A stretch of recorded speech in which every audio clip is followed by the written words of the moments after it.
Hey, God bless you. I wanted to just bring you an update. Of course, the ISA is starting Bible clubs through sports all over the world, and there are hundreds and hundreds of them forming. Even as we speak, many of them are forming and are meeting. So thank you for being involved with that.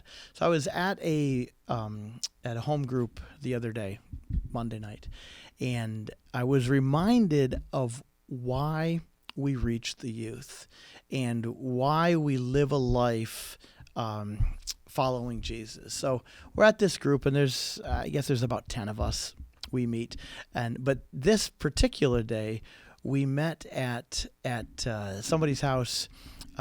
She's older and has some Alzheimer things going on, and sometimes is sharp and sometimes isn't, and things like that. But we wanted to go to her house because she loves Jesus, has lived an amazing life serving Jesus, and doesn't get out a whole lot. So we went to her house and sat in her living room and had a Bible study.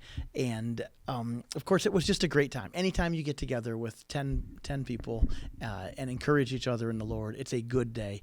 But what I want you to see on this day was my dear friend.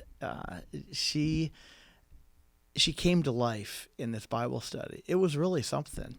She just perked up, and she was young again. I mean, she's 91 years old, and has trouble at times with her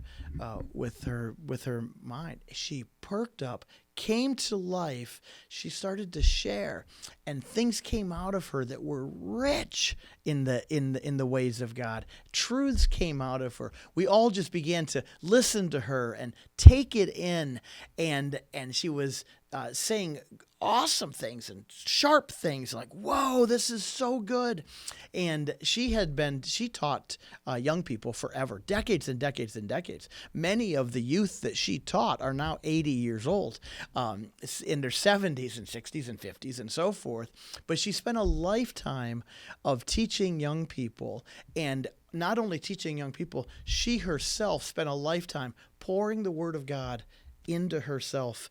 And in these days, in her last days, you know what's happening? Not everything's clicking right, but you know what's clicking really good?